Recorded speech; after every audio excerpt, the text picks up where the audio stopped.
Today, I would like to introduce you to an emotional release practice that you can do day to day as long as you feel safe.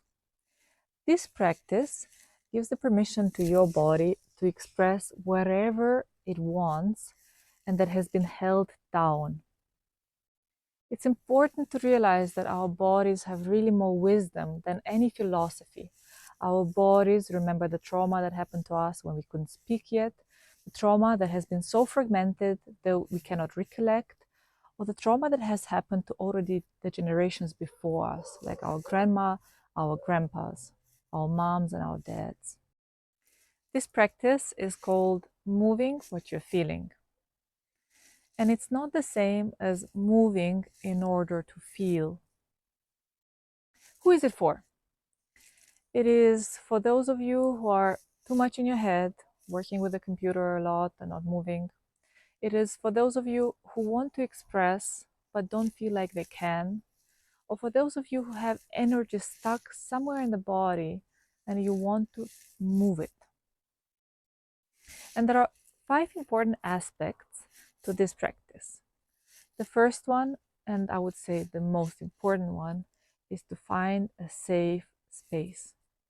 If you do not feel that you are safe, your body will simply not relax. And here, the moms are often asking, where is a safe space in my home? And the answer is, it's your shower. And I recommend to combine this practice with your shower routine for anyone who wants to bring it into daily, because then it's not another thing on your to-do list. The second aspect is to set a timer. Think, how long do you want to do it for? 5 minutes, 20 minutes, 60 minutes, and set a timer, especially at the beginning, because otherwise your mind will run into, what else do I need to do? Am I running late for that meeting? Oh, I have another idea there. So this really helps to ease your mind. The third aspect is to decide how you want to start. And you can either start standing, or you can start on your floors, or you can start lying and have your feet up with the soles on the floor as well. Otherwise, your mind thinks it's time to go to bed. The fourth aspect, kind of the core of the practice, is to move what you are feeling. This means you are moving in response to what your body is telling you. You are listening to your body. And if you feel tired, you move like tiredness. If you feel numb, you move like numbness. If you're angry, you move like anger. If you're anxious, you move like anxiety. I will give you a small demo on how the start looks. So usually I do it with my closed eyes, and I will first feel the ground, and then I will check in, what does my body move?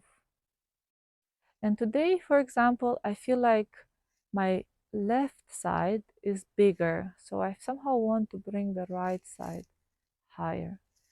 And as you see, the movement is not so big.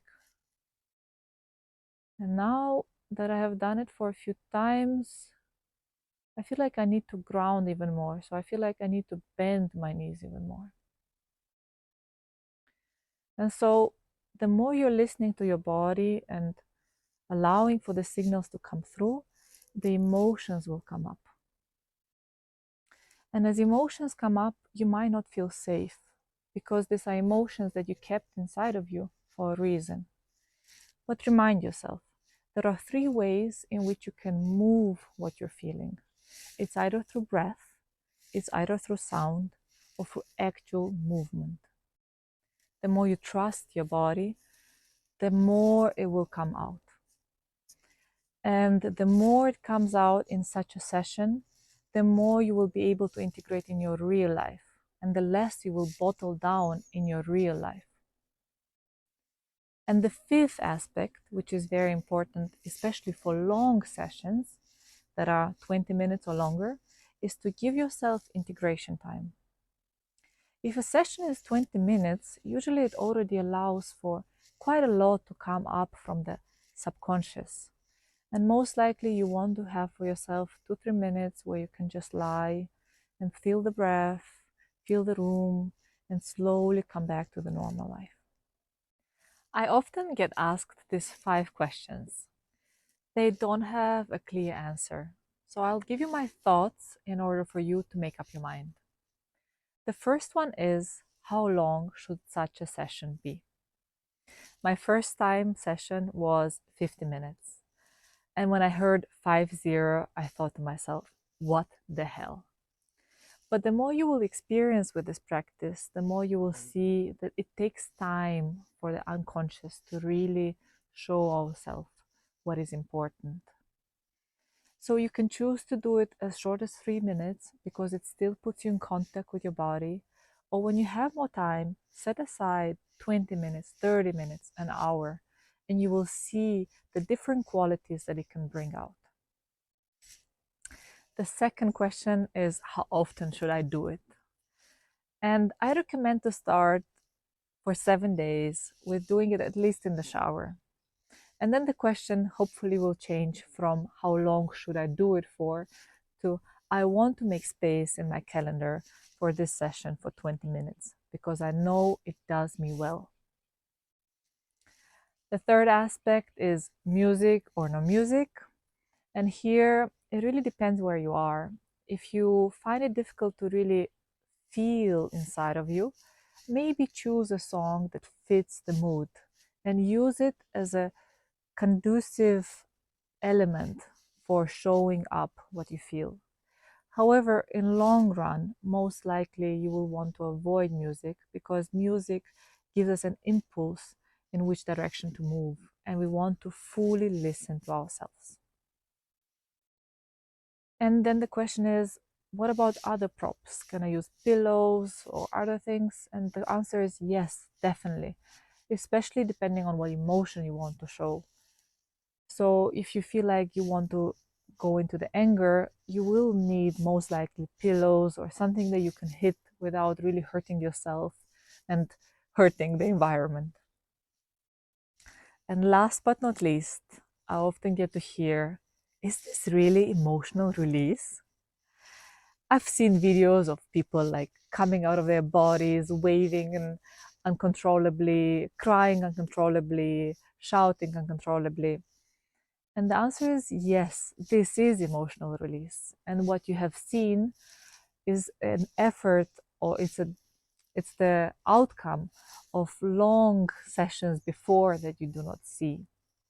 Some people will come in and they will immediately, in a safe environment, being guided by somebody, will experience this strong release. However, for most of us, it really takes time to feel safe and to allow the body to express itself. So it's really useful to have somebody who can guide you through, especially at the beginning when it's very unfamiliar territory. And you can try it with me or with another practitioner in a one-on-one session or in a group workshop.